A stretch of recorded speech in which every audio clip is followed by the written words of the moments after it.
So that's what Pandora actually looks like.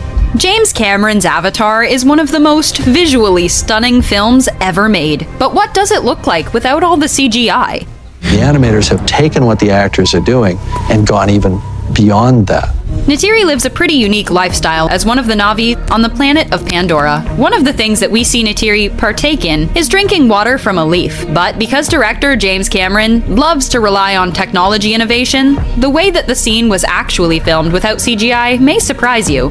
Zoe Saldana was required to work with a gray plastic contraption to model as the leaf, while holding a water bottle covered in duct tape to simulate water coming from the tape. We guess that's why they call it movie magic.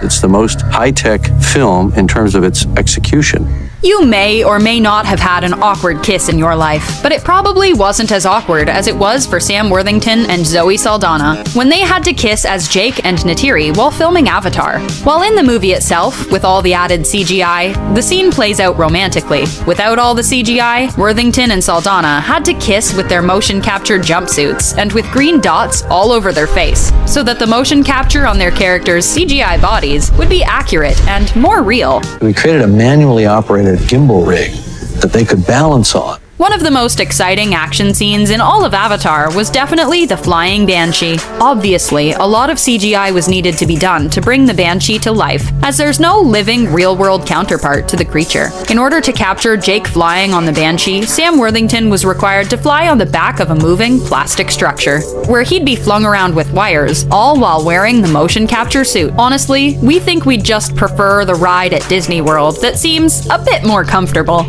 Seeing them flying these things, they're working hard. It's always intense whenever anybody in a movie yells, but when a blue-skinned alien like Ney'tiri yells, it's even more powerful.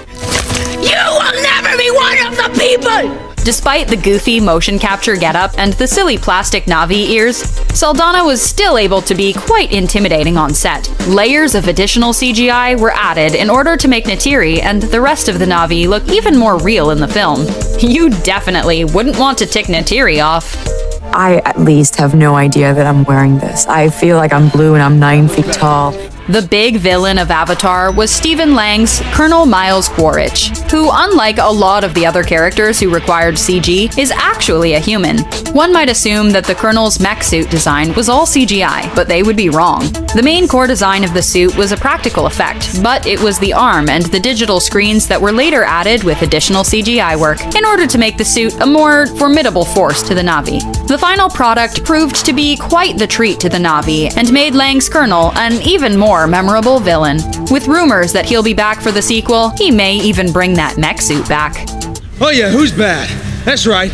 One of the first dangerous creatures that Jake encounters in the jungles of Pandora is the fierce Thanator. While the Thanator is quite intimidating on screen, the creature wasn't much to look at before the CGI was added. In fact, before the CGI was added, standing in for the Thanator was a red tennis ball on a long gray stick held by a crew member. In order for the actors to go on cue, the crew member holding the Thanator's stand-in would lunge at them. Life on Pandora would likely be much easier if all the Na'vi had to worry about was a tennis ball on a stick.